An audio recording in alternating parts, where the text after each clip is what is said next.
কিতাবের ভিতরে ঘটনা আছে,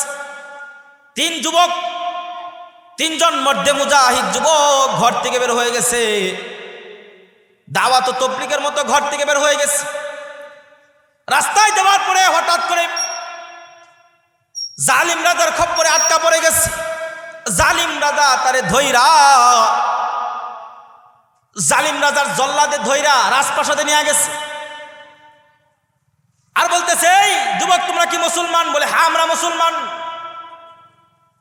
জালিম রাজার জল্লাদে বলে, যদি তোমরা ঈমান গ্রহণ করো তাহলে তোমাদেরকে গরম তেলের মধ্যে ভাজি করা হবে, আর যদি গুনাহ করো, ঈমান ছেড়ে দাও, তাহলে তোমাদেরকে সরকারি ভাতা দেওয়া হবে। আরে ভাই, দুঃখ লাগে, আফসোস লাগে, মুসলিম বাবার ওরস থেকে জন্মগ্রহণ করার পরেও বর্তমান বাংলাদেশের মুসলমান এনজিওদের কাছে নিজের ঈমান বিক্রি করতেছে। জোরে আওয়াজ করে বলেন নাউজুবিল্লাহ। বাংলাদেশের বিভিন্ন অঞ্চলে আপনি গিয়ে দেখবেন, এনজিও সেবা সংস্থার মাধ্যমে খ্রিস্টান মিশনারি আজকে মুসলমান যুবকদের, ভাইদের, মুরব্বীদের, মহিলাদেরকে ডেলিভারি খরচ দিবে, অথবা মেয়েদেরকে বিবাহ করানোর এই খরচ দিবে। এটার বিনিময়ে এনজিও সংস্থা তোমার আমার ঈমান কিনে নিতেছে। জোরে আওয়াজ করে বলেন নাউজুবিল্লাহি মিন যালিক। তো জালেম রাজা বলে, যদি ঈমান ছেড়ে দাও তাহলে তোমাদেরকে সরকারি ভাতা দেওয়া হবে, আর যদি তোমরা ঈমান না ছাড়ো তাহলে তোমাদেরকে গরম তেলের মধ্যে ভাজি করা হবে। তোমরা ঈমান ছেড়ে দাও, ঈমান ছেড়ে দাও। এই তিনজন মধ্যে মুজাহিদ তারা বলে, আমরা আমাদের জান দিতে পারি কিন্তু ঈমান দিতে পারি না। জান দিব কিন্তু ঈমান দিব না। ঈমান ধরে রাখার জন্য সব করা যায়। আরে ভাই, ঈমান ধরে রাখার জন্য ঘর ছাড়া যায়, ঈমানকে জিন্দা রাখার জন্য বিবি ছাড়া যায়, ঈমানকে ধরে রাখার জন্য বাড়ি ছাড়া যায়, ঈমানকে ধরে রাখার জন্য সব ছাড়া যায়, ঈমানকে ধরে রাখার জন্য রাজনীতিকে 3 তালাক দেওয়া যায়। কথা বলেন ঠিক না ঠিক? মুমিন বান্দা তার ঈমান ছাড়তে পারে না, সব দেওয়া যায়, কিন্তু ঈমান আমরা দেব না। কথা বলে ঠিক না ঠিক? জালিম রাজা বলে, ঈমান যদি না ছাড়ো গর্দান উড়ায় দেব, গরম তেলের মধ্যে তোমাদেরকে ভাজি করা হবে। মুহতারাম হাজরিন, মুমিন মধ্যে মুজাহিদ তিনজন বলে, আমরা আমাদের জান দিতে পারি কিন্তু আমরা আমাদের ঈমান দেব না। আল্লাহু আকবার বলেন, আর জোরে আওয়াজ করে বলেন আল্লাহু আকবার। জালিম রাজা এবার বলে, গরম তেল গরম করো, গরম তেলের মধ্যে এদেরকে ভাজবো। এদেরকে জালিম রাজার নির্দেশে উজির তেল গরম করছে।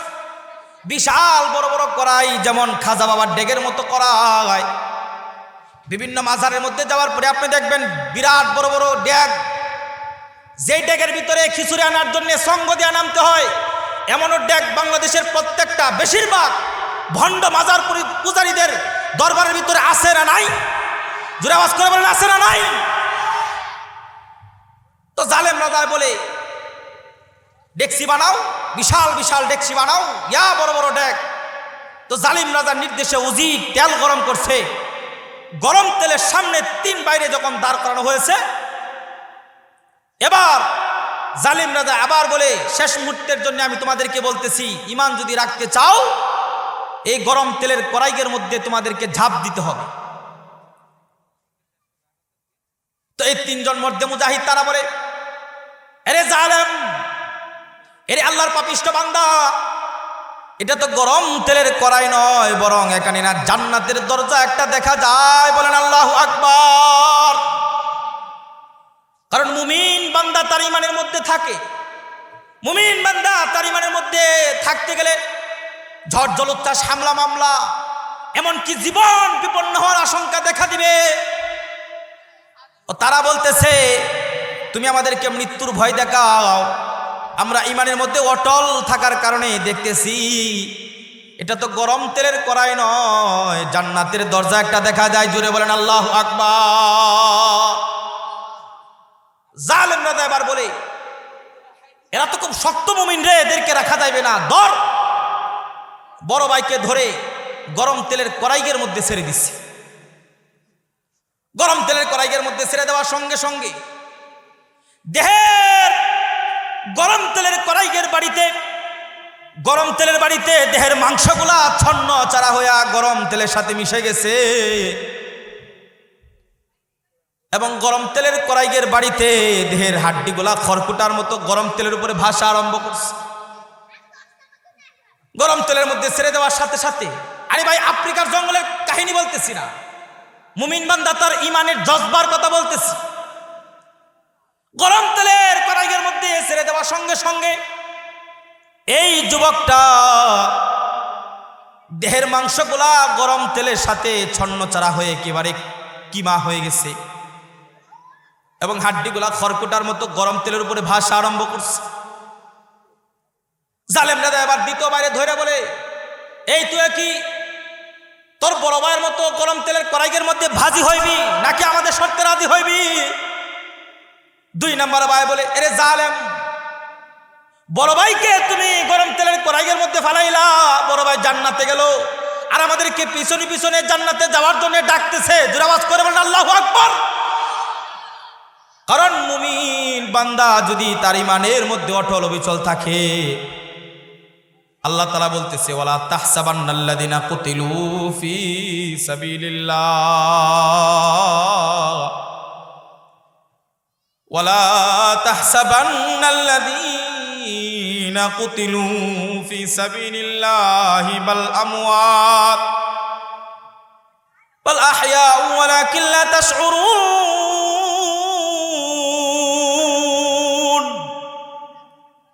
মুমিন বান্দা যদি তার ইমানের মধ্যে অটল আর অবিচল থাকে আর সে মারা যায়, তাদেরকে তোমরা মৃত বলো না, আল্লাহর কোরআন বলতেছে তারা জিন্দা, তারা জীবিত। জোরে আওয়াজ করে বলেন সুবহানাল্লাহ। দ্বিতীয় নম্বর ভাইকে ফেলবে। দ্বিতীয় নম্বর ভাই বলে, আরে জালেম, তুমি কিসের ভয় দেখাও? বড় ভাই জান্নাতে গেল, পিছনে পিছনে আমাদেরকেও যাইতে বলতেছে। জালেম রাজার নির্দেশে উজির জল্লাদে দ্বিতীয় ভাইরে ধইরাও গরম তেলের কড়াইয়ের মধ্যে ছেড়ে দিছে। দ্বিতীয় ভাইয়ের সঙ্গে সঙ্গে হাড্ডিগুলা কিমা হয়ে মুহূর্তের ভিতরে ছন্নচাড়া হয়ে গেছে। তিন নম্বর ভাইকে আগুনের মধ্যে ফেলবে, গরম তেলের কড়াইয়ের মধ্যে ফেলবে। এমন সময় একজন নাস্তিক মার্কা মন্ত্রী আয়সা বলে, রাজা মহোদয় থামেন থামেন।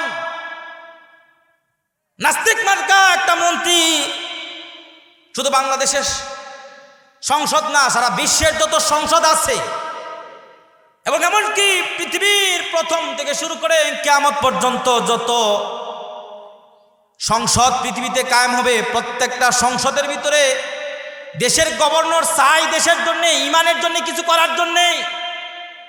কিন্তু নাস্তিক মার্কা কিছু মন্ত্রী থাকবে, এরা সবসময় গাড় ঘুরাইয়া উল্টা দিকে নিয়ে যাইতে চায়। কথা বলেন ঠিক না বেঠিক? যখনই বোঝানো হয়েছে বাংলাদেশের সরকারকে দেশে কাদিয়ানিরা কিন্তু কাফের, এদেরকে কাফের ঘোষণা করে দেন, সংবিধানে আইন করে দেন। সরকার ঘোষণা করতে চেয়েছিল কিন্তু নাস্তিক কিছু তার কান পড়া দিয়া তাদের আইন বাস্তবায়ন করাইছে। পরিণামে আল্লাহ তাআলা উভয় সরকারকে বাংলাদেশ থেকে একজন রানিং মন্ত্রীকে পালাইতে বাধ্য করাইছে। কথা বলেন ঠিক না ঠিক?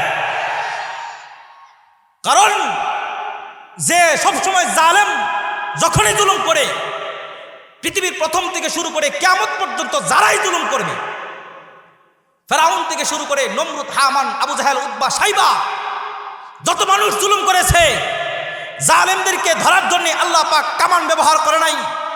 জালেমদেরকে ধূলিসাৎ করার জন্য আল্লাহ পাক মেশিন গান, অনেক কিছু হাতিয়ার ব্যবহার করে নাই। নমরুদের মতো ক্ষমতাধর বাদশাকে আল্লাহ পাক ল্যাংরা একটা মশা দিয়া জুতা পিটা করে দুনিয়ার থেকে বিদায় করাইছে। সেই আল্লাহ এখনো আছে না নাই? জোরে আওয়াজ করে বলেন আছে না নাই? ইতিহাস সাক্ষী, বাংলাদেশ সাক্ষী।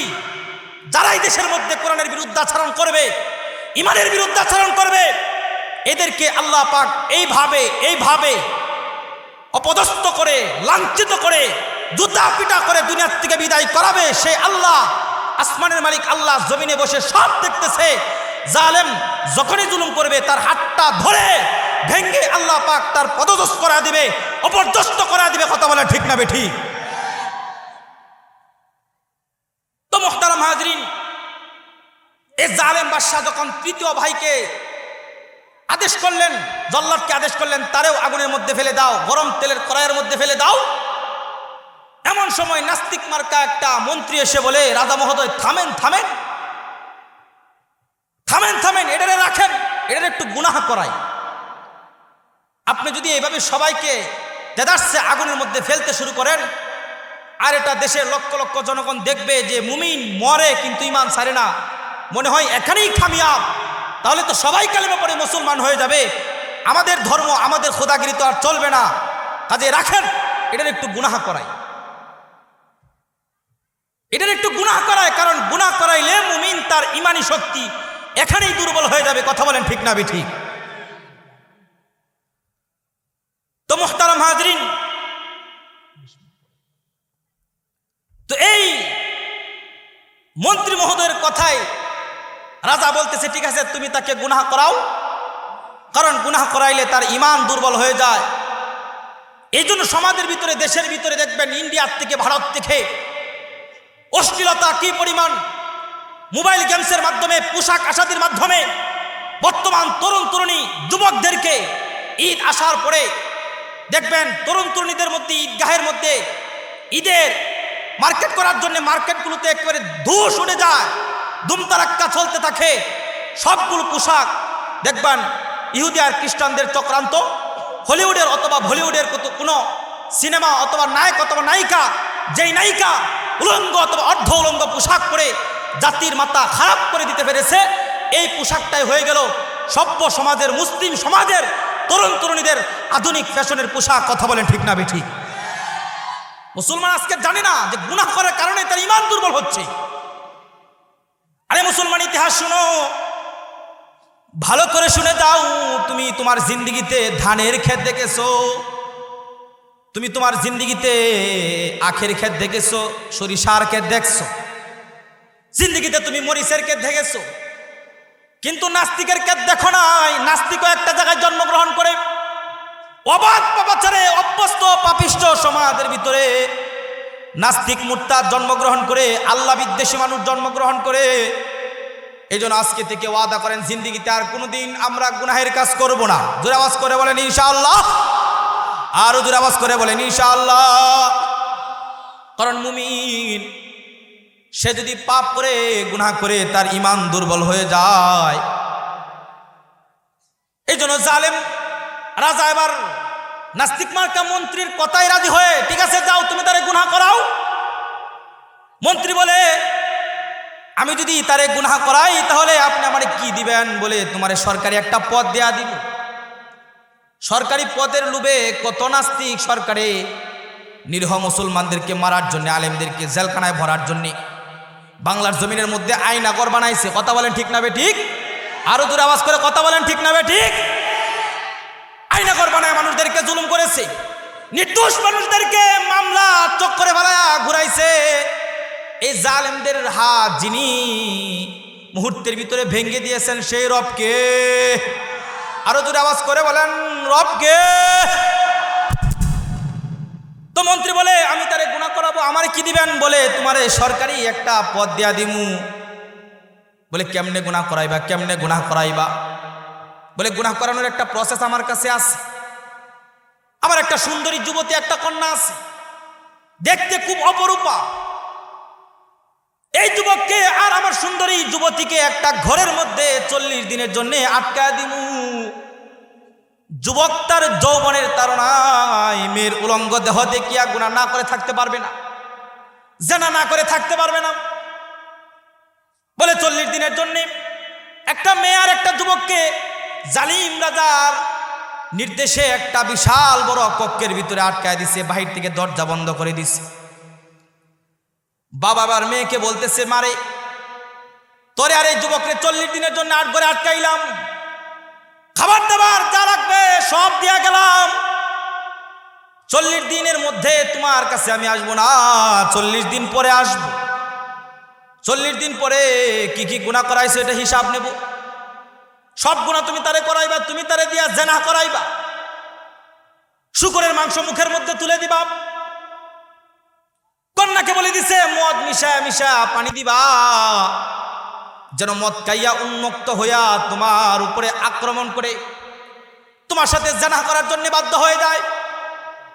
জালিম রাজা এই নাস্তিকবাদী মন্ত্রীর পরামর্শে যখন একটা ঘরের মধ্যে 40 দিনের জন্য যুবক যুবতীকে বন্দী করে দিছে, কিতাবের ভিতরে ঘটনা আসছে। আল্লামা জালালউদ্দিন সৈয়দী রহমাতুল্লাহ আলাইহি লিখতেছে, আল্লামা জালালউদ্দিন সৈয়দী রহমাতুল্লাহ আলাইহি লেখে 40 দিন বন্ধ করে দেওয়ার পরে 40 দিনের পরে আবার দরজাটা খুলে বাবা তার মেয়েকে ডাক দিয়া বলে, মারে 40 দিন যুবক যুবতী তোমাদেরকে ঘরের ভিতরে বন্দি রাখলাম, 40 দিন কি গুনাহ করাইছো বলো, বলো রে মা, বলো কি গুনাহ করাইছো। মেয়েটা আওয়াজবিহীন নীরব নিস্তব্ধ মাথাটা নিচের দিকে দিয়া বাবার সামনে দাঁড়া ডাক দিয়া বলে, বাবারে 40টা দিন কত বাহানা করলাম আমার দিকে তাকানোর জন্যে, নিজেকে বিবস্ত্র করে তার চোখের সামনে তুলিয়া ধরলাম, চোখটা খুলে একবারের জন্য 40 দিনের মধ্যে আমার দিকে তাকায় নাই বাবা। আমি যখন ঘুমের আক্রমণে ক্লান্ত হয়ে বিছানায় পড়ে গেলাম, আমি তখন ভাবতেছি যৌবনের তাড়নায় হয়তো আমার উলঙ্গ দেহ দেখিয়া এই যুবক আমার উপরে ঝাঁপায় পড়বে, কিন্তু না বাবা না। আমি ঘুম থেকে জাগ্রত হওয়ার পরে দেখি সে তার রবের জায়নামাজের মুসল্লায় দাঁড়ায় দাঁড়ায় নামাজ পড়ে এবং সেজদা করে আল্লাহকে ডাকে, জোরে বলেন আল্লাহু আকবার। সে আমার দিকে নজর করে একটা বারের জন্য থাকায় না, আমি তারে ডাক দিই, এই যুবক তুমি আমার দিকে তাকাও না কেন, আমি কি অসুন্দরী? যুবক বলে, এরে মেয়ে, এরে ভণ আমার, তুমিও কোনো মানুষের চক্রান্তের শিকার হয়ে ইজ্জত হানি করার জন্য এখানে আসলা, কিন্তু আমার এই চোখ দিয়া তোমাকে দেখা এই চোখ দিয়া আমার জন্য হালাল না, হারাম। তোমাকে দেখা আমার জন্য হালাল না, তোমাকে দেখার জন্য আল্লাহ তাআলা আমার এই চোখ দেয় নাই। আমি আমার এই চোখ দিয়ে আমার রব দেখবো, জান্নাত দেখবো। আমরা আমাদের চোখের দ্বারা কাকে দেখবো? জোরে আওয়াজ করে বলেন, কাকে দেখবো? মুমিন তার চোখ দিয়া বেগানা নারীর দিকে নজর করে, অশ্লীলতার দিকে নজর করে তাকায় দেখতে পারে না, কারণ মুমিনের চোখটা অনেক দামি একটা চোখ, মুমিনের হাত অনেক দামি একটা হাত, মুমিনের কান দামি কান, মুমিন বান্দার জবান অত্যন্ত দামি একটা বরকতি জবান, জোরে বলেন সুবহানাল্লাহ। মেয়েটা এবার মারে বলতেছে, বাবারে, মেয়েটা বাবারে বলতেছে, বাবারে 40 দিন কত বাহানা করলাম আমার দিকে তাকাবে, কিন্তু না বাবা, আমার দিকে তাকাইলো না। শুধু তাই না, 40টা দিনের জন্যে একটা বারের জন্যে কোনো কিছু আমার হাত থেকে সে খায় নাই। আমি তার জায়নামাজের মুসল্লার চতুর্দিকে দেখি এমন কিছু ফল ফ্রুট রাখা, এমন কিছু জান্নাতি খাবার রাখা, যেই খাবারগুলা, যে খাদ্যগুলো আমি জিন্দিগিতে কোনোদিন দেখি নাই বাবা। তারে আমি জিজ্ঞাসা করলাম, ঘর তালাবদ্ধ, এত সুন্দর, এত সুস্বাদু, এত দামি দামি ফল তোমারে কে দিল রে ভাই? সে বলে, হাদা মিন ফাজলি রব্বি, এগুলো আমার রবের পক্ষ থেকে জান্নাতি খাবার, জোরে বলেন সুবহানাল্লাহ। মেয়েটা এবার বাবারে বলে, আরে বাবা, এই যুবকের 30 মত দেখার পরে আমার দিলের মধ্যে পরিমাণ হাব্বা বাড়ছে, আমারও মনে চাইতেছে আমি আমার ধর্মবাদ দিয়া, জালিম রাজার ধর্মবাদ দিয়া এই যুবকের রব, যুবকের ইমান, এই যুবকের দ্বীনের প্রতি আমি ইমান আনয়ন করি। মেয়ের বক্তব্য শুনে এবার বাবাই বলে, মেয়েরে থাম থাম, তোমার বর্ণনা শুনে আমারও তো কালিমা পড়তে মনে চাইতেছে, কিন্তু জালেম রাজা যদি শুনে আমাদের এই কথা, তাহলে তোমার আমার দুজনেরই গর্দান উড়াইয়া দিবে। রাখো রাখো, জেলখানার থেকে বাহির করি। জেলখানার থেকে এবার এই লোকে, এবার এই নাস্তিকবাদী মন্ত্রী এই যুবক যুবতীকে জেলখানার থেকে বের করে রাতের আধারে ফালায়া যাইতেছে। রাতের আধারে সামনের দিকে হাঁটতেছে, যুবকটা সামনের দিকে হাঁটতেছে, আর মেয়ে আর বাবা পিছনে পিছনে আসতেছে। মেয়েটা পিছন দিক থেকে ডাক দিয়ে বলে, এরে ভাই, 40টা দিন তোমার সাথে তালাবদ্ধ অবস্থায় ঘরের ভিতরে আমি থাকলাম। তোমার তিলিসমত দেখার পরে, তোমার প্রতি কালিমা পড়ে আমার ঈমান আনতে মন চাইতেছে। তুমি সামনে হাঁটতেছো আর আমরা পিছনে পিছনে হাঁটতেছি। তুমি মুসলমান আর আমরা বেঈমান। আমাদেরকে কি তুমি কালিমা পড়াইতে পারো না? আমাদেরকে তুমি কালিমা পড়ায় মুসলমান বানায় দাও, কারণ মুসলমানের জামাতের উপরে আসমানের মালিকের রহমত আসে। মুমিন যুবকটা এবার ডাক দে বলে, রে বোন, 40টা দিন তোরে আমি দেখলাম না, বিনিময়ে জান্নাতের খাবার আমি ঘরের ভিতরে খাইলাম, দেখলি তো? তাহলে এখন এই মুহূর্তে আমি তোরে কেমন করে দেখতে পারি? কেমনে দেখব? তুমি যদি আমার বিবাহিত হালাল স্ত্রী হও, তাহলে তোমাকে দেখা আমার জন্য বৈধ আছে। মুমিন যুবকটা সামনের দিকে হাঁটতেছে, হঠাৎ করে নজর করে তাকায় দেখে সামনের থেকে 2টা নুরানি ঘোড়ার উপরে সওয়ার হয়ে, 2টা নুরানি ঘোড় সওয়ার হয়ে ঘোড়ার উপরে 2টা জান্নাতি যুবক তার দিকে আগায় আসতেছে। আকস্মিকভাবে চন্দ্রিমা রাত্রিতে নজর করে দেখতে পাইল, যতই সামনের দিকে আগায় ততই পরিচিত পরিচিত মনে হয়। সামনে আসার পরে এই যুবকটা ডাক দিয়া বলে, কিরে ভাই, তোরা না জালিম রাজার গরম তেলের খরাইয়ের মধ্যে পড়ে মারা গেলে শাহাদত বরণ করি, তোরা কোত্থেকে আসলি? তারা মুহূর্তের ভিতরে আল্লাহ রাব্বুল আলামিনের কালামুল্লাহ শরীফ থেকে তেলাওয়াত করে যারা মুমিন বান্দা